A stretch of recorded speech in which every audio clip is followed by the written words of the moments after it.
در حقیقت ہم اسے اذیت دے رہے ہوتے ہیں، ذہنی یا روحانی. مقصد وہ ہوتا ہے، اس لیے کبھی ہمارا ذہن ادھر گیا بھی نہیں کہ ہمارے پنجابی معاشرے میں بیٹیاں سب کی سانجھی ہوتی ہیں. ہمارے یہاں تو ایسا معیار ہے پنجاب میں کہ دو آدمیوں کے درمیان اگر کتنی ہی بڑی دشمنی پیدا ہو گئی ہے، حتیٰ کہ وہ ڈیگرز ڈرون پر ہیں، تو دشمن بیٹی اپنے گھر آ جائے تو اس کو بڑا ویلکم کرتے ہیں، بہت احترام دیں گے، اس کو رخصت کر کے آئیں گے، بالکل باپ کی طرح، جیسے ایک باپ بیٹی کو رخصت کرتا ہے. یہ الحمدللہ آج بھی ہمارے یہاں یہ رائج ہے طریقہ. بیٹیوں کے لیے ہم بڑے سافٹ ہوتے ہیں. ہمارے یہاں بہت سی ایسی چیزیں ہیں جو نہیں ہونی چاہیے. اگر ایک چیز کی توقع ہم خاتون سے کرتے ہیں تو اسی چیز کی توقع مرد کے بارے میں بھی ہونی چاہیے. اگر ہم یہ توقع رکھتے ہیں کہ ہماری وائفز فیتھ فل ہوں ہمارے لیے، تو ہمیں بھی وائفز کا فیتھ فل ہونا ضروری ہے. اسلام میں کہیں ایسی کوئی تفریق نہیں پائی جاتی. یہ تو ہم نے ہی بنائی ہیں، اور جیسے ہمیشہ ایک بات میں عرض کرتا ہوں کہ اس کی بیک گراؤنڈ صرف یہ ہے کہ ہم ہندو معاشرے میں رہتے رہے ہیں، اور یہ باتیں ہندو معاشرے کی ہیں کہ مرد کو ایک کھلی چھٹی ہے صرف اس لیے کہ وہ ارننگ ہینڈ ہے، پرووائڈر ہے، اور عورت اس لیے ہندو معاشرے میں کمتر ہے کہ وہ ریسیونگ اینڈ پر ہے. اسلام میں ایسا کوئی کانسیپٹ نہیں ہے. مرد یقیناً پرووائڈر ہے اسلام میں بھی، لیکن برابری کی سطح پر آ کے. اگر مرد کما کے لاتا ہے گھر میں تو خاتون اپنے گھر کی مالک ہے، وہ تمام ذمہ داریاں گھر کی نبھا رہی ہے، تو وہ برابر کی بات ہے. اور اسلام میں تو خواتین کے لیے سو مچ سو کہ اگر کسی خاتون کا پاؤں پھسل جائے کسی وجہ سے، اس سے غلطی ہو جائے، تو اس پر بھی خاوند کو پہلے اسے پیار سے سمجھا دینا چاہیے. گرچہ ہمارے معاشرے کی نظر میں وہ بہت بڑی غلطی ہے، گناہ ہے بہت بڑا کہ عورت کا پاؤں پھسل گیا، لیکن اسلام یہ کہتا ہے کہ اس کو پیار سے سمجھا دو. اگر وہ باز آ جائے تو پھر معاملہ وہیں ختم ہو گیا. مرد کی زبان پر دوبارہ نہیں آنا چاہیے کہ تم سے یہ غلطی ہوئی تھی. السلام علیکم سر. میرا آپ سے سوال یہ ہے کہ کہتے ہیں کہ حق ہے جو وہ آباد کرتا ہے اور جو باطل ہے وہ مٹ جاتا ہے، تو لیکن پھر بھی لوگ ایسا کیوں کرتے ہیں کہ وہ حق کا ساتھ نہیں دیتے، باطل کا ساتھ دیتے؟ صرف یہی ایک ہمارے اندر کمی نہیں ہے، اور بہت سی چیزیں ہیں. جبکہ ہم سے پوچھ گچھ ہمیں سب کو معلوم ہے، ایسا نہیں کہ پتہ نہیں، سب کو معلوم ہے کہ ان باتوں پر یوم حساب پوچھ گچھ ہوگی، لیکن ہم ادھر توجہ نہیں دیتے. شاید اس کی ایک وجہ یہ ہے کہ ہمارے دین کی جو تعلیم، جس کی ترویج ہو رہی ہے،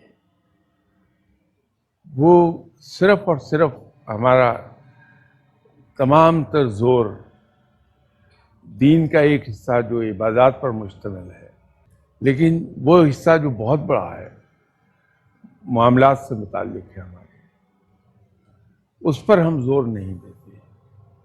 اگر ہم اس کی ترویج کریں، مسلمانوں کے یہاں، آپ چونکہ ماس میڈیا کے لوگ ہیں، مسلمانوں کے یہاں سب سے بڑا ماس میڈیا مسجد کا ممبر ہے. جی بالکل.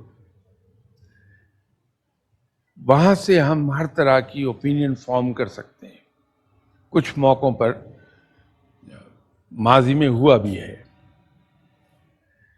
اگر ہم ممبر کو استعمال کریں اور اس میں ہم جو یہ حقوق العباد ہیں، جس کو میں معاملات کا نام دے رہا ہوں، اس پر لوگوں کو انفارمیشن دی جائے کہ ہمارے ساتھ کیا کیا ہو جائے گا، تو ہمارے رویوں میں تبدیلی آ جائے گی. ہم رب سے لوگوں کو ڈرائے نہیں، کیونکہ ڈر کے آدمی دور بھاگتا ہے. ہم لوگوں کو رب کی طرف بلائیں. رب تعالیٰ کی ایک بہت بڑی صفت جو دوسروں سب کو انکمپاس کیے ہوئے ہے، وہ ہے اس کا رحیم و کریم ہونا، اس کا مہربان ہونا. جی بالکل. یہ پہلو اگر رب تعالیٰ کا ہم اجاگر کرنے لگیں تو لوگ رب کے عشق میں مبتلا ہونا شروع ہو جائیں گے. اور ایک بار جب عشق میں مبتلا ہو جائیں گے تو پھر رب سے انہیں یہ ڈر رہے گا، اس سے خوفزدہ نہیں ہوں گے رب سے، اس سے ملنے کی خواہش دل میں پیدا ہوگی. لیکن ایک چیز یہ آ جائے گی کہ وہ رب جس سے ہم عشق کرتے ہیں، جس سے ہم پیار کرتے ہیں، وہ ہم سے روٹھ نہ جائے. یہ خوف ہمیں سیدھی راہ پہ رکھے گا، اور وہاں پھر ہم رب تعالیٰ کے چھوٹے سے چھوٹی بات، بڑے سے بڑے حکم کو ہم فالو کریں گے in true letter in spirit. یہ جو باہر کے ملکوں میں ویسے شکاگو مطلب کے حوالے سے بات کر رہا ہوں، وہاں جب میں پچھلی بار گیا، اس سے پہلے بھی جو اتفاق ہوا ہے، مسجد کو انہوں نے ایک کمیونٹی سینٹر بنا دیا ہوا ہے کہ ان کے بچے کھیلتے بھی وہاں ہیں، آ کے ساتھ گراؤنڈ بنا دیا، اندر ان کو اگر ایکسٹرا اسٹڈی کرنی ہے وہ بھی وہاں پہ موجود ہے، ایون تقریبات بھی وہاں پہ منعقد کرتے ہیں. تو میرے خیال میں وہ اگر ہو جائے تو پھر یہ ہے کہ وہ ہر کام کے لیے وہاں پہ آئیں گے اور زیادہ بہتر گائیڈنس لے پائیں گے. نہیں، اسلام میں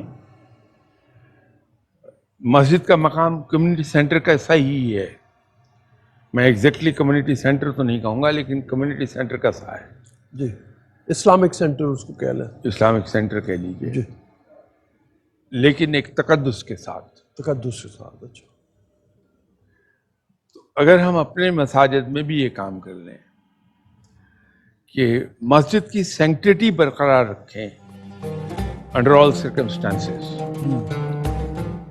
اور اس کو ہم ایز کمیونٹی سینٹر استعمال کریں. یہ شاہ صاحب کی ایک سوال ہے کہ آج کل کی نسل کے حوالے سے اگر میں کمنٹ کروں تو وہ یہ ہے کہ ان کو اپنے حقوق کا تو زیادہ پتہ ہے لیکن فرائض کا نہیں پتہ، اور یہی وجہ ہے کہ جس کے وجہ سے والدین اور بچوں کے درمیان فرق پیدا ہو رہا ہے.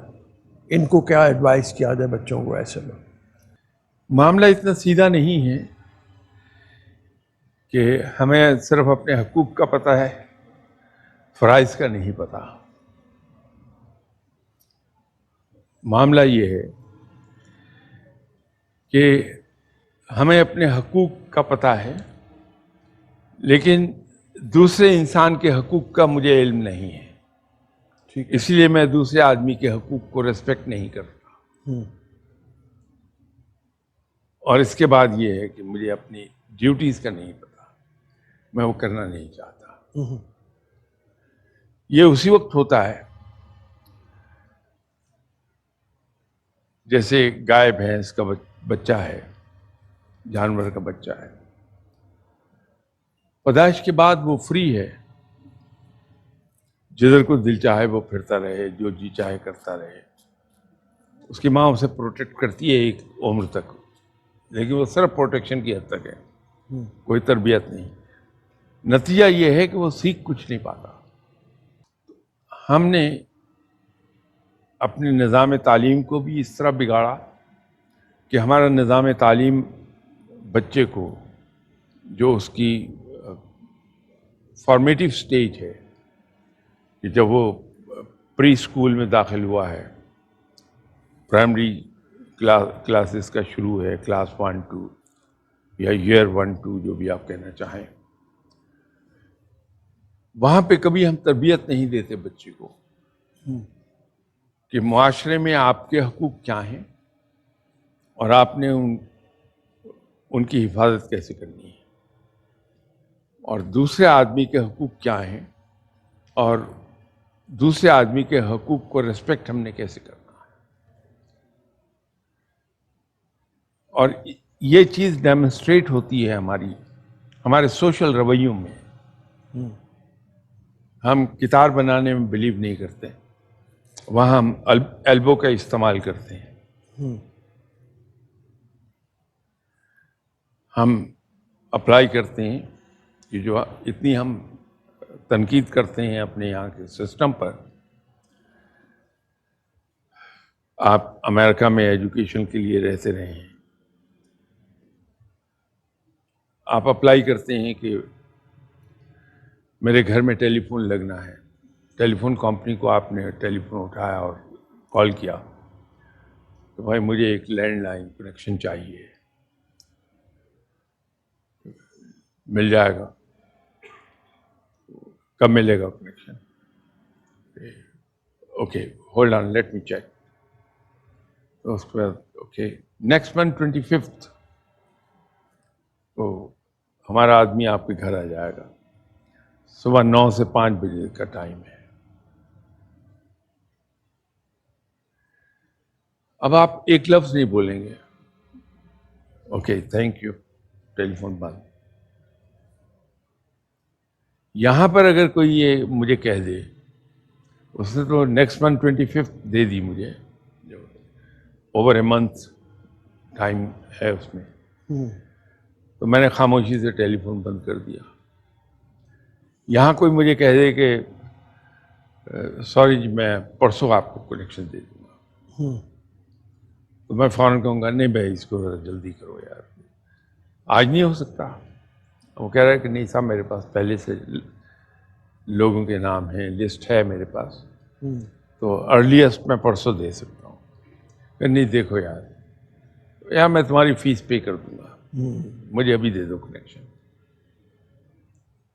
اب اس میں اس کا قصور نہیں ہے، قصور میرا ہے کہ میں نے اس کو فورس کیا ہے کہ میں تمہیں ایکسٹرا پیمنٹ دیتا ہوں تم کر لو. تو ہم سسٹم کو قبول بھی نہیں کر رہے. اب مجھ سے پہلے جن لوگوں کی اپلیکیشنز آئی ہوئی ہیں وہ ان کا حق ہے، میں اس کو ریسپیکٹ نہیں کر رہا. اسی طرح اور چیزوں میں آپ کو نظر آئے گا کہ وہاں کوئی آدمی ایلبو کا استعمال نہیں کرتا ہے، اپنی باری کا انتظار کرتا ہے ہر معاملے میں. تو یہ اسی وقت ممکن ہوتا ہے جب ہم بچے کے فارمیٹیو سٹیج پہ، وہ پری اسکول اور ایئر 1 اینڈ ایئر 2، اس میں ہم انہیں یہ سکھانا شروع کر دیتے ہیں. جب ہم ہاتھ پکڑ کے اس کا ماں باپ کے ساتھ بچہ جا رہا ہے فٹ پاتھ پر، تو کسی کے سامنے آ رہا ہے میرے ایک طرف آ جائے، ان کا رائٹ آف وے ہے. بس پہ بچہ پہلے چڑھنے کی کوشش کرتا ہے تو ماں باپ اس کا ہاتھ پکڑ کے نو بیٹا ان کا پہلے حق ہے، یہ ہم سے پہلے کے کھڑے ہیں. یہ چیزیں بچے کے ذہن پر امپرنٹ ہو جاتی ہیں، وہ ایسا نقش ہوتی ہیں اس کے ذہن پر، ساری عمر اس کو ڈرائیو کرتی ہیں. یہ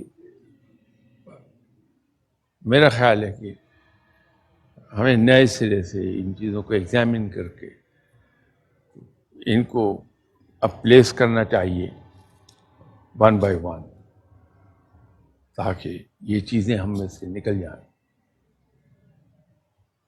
بالکل ٹھیک ہے جی. ہاں جی، کس کے پاس مائک ہے؟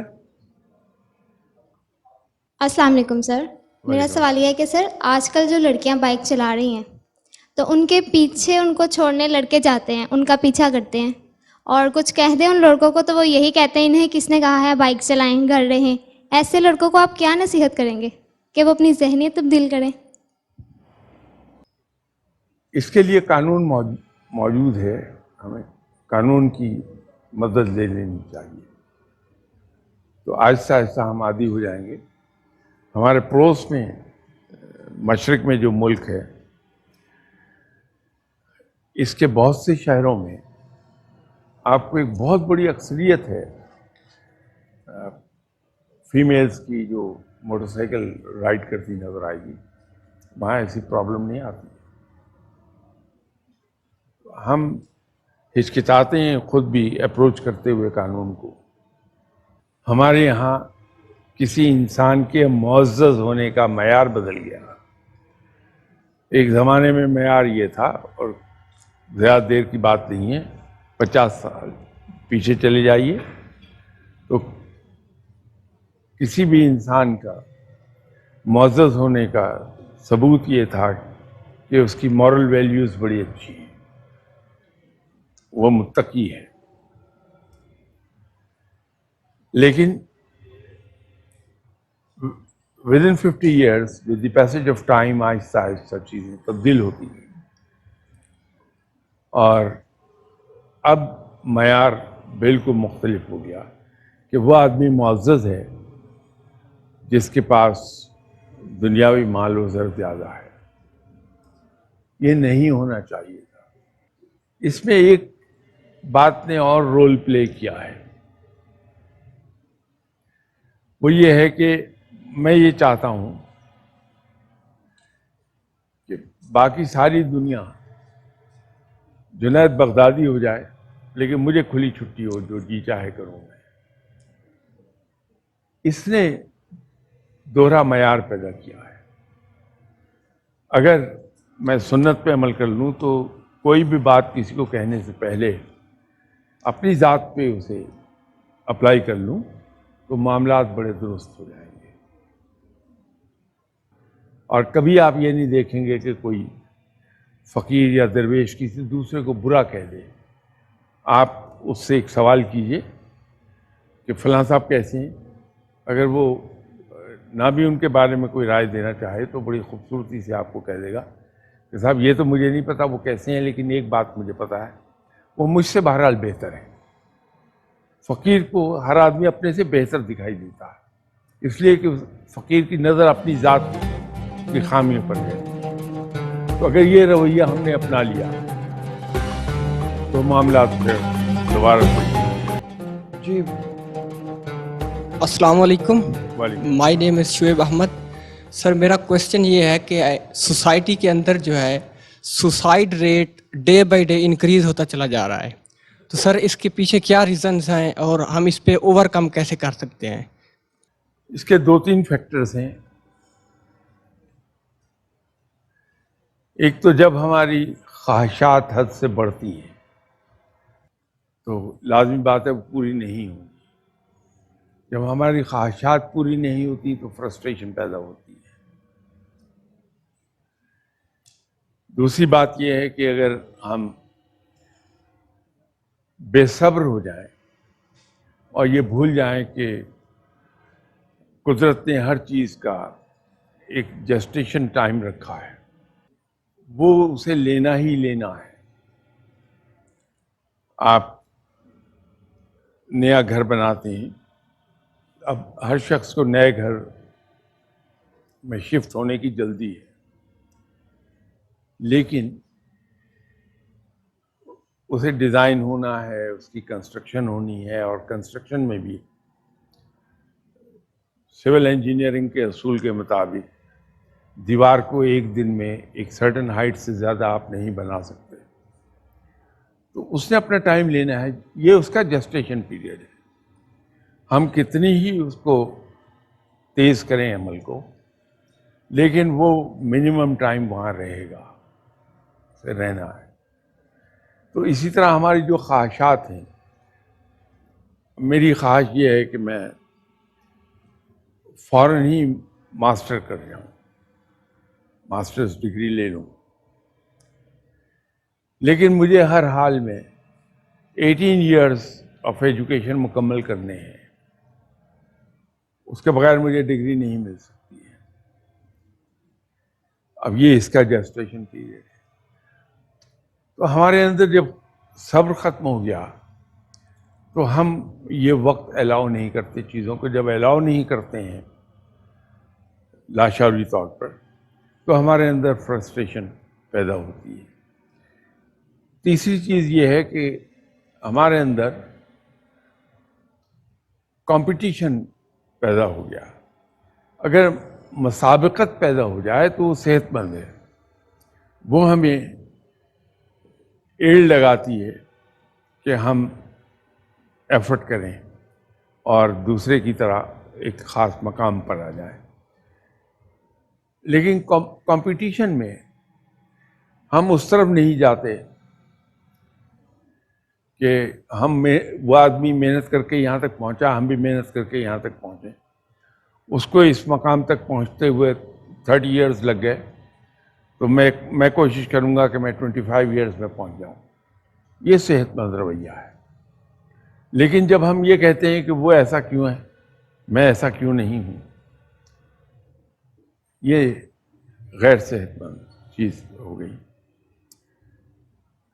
ایک اور بات یہ ہے کہ ہمارا چیزوں کو دیکھنے کا نقطہ نظر وہ ٹھیک نہیں ہے. یہ سوسائل ٹرینڈ جو ہے یہ انفرادی سطح کا ہے, یہ اجتماعی سطح کا ہے.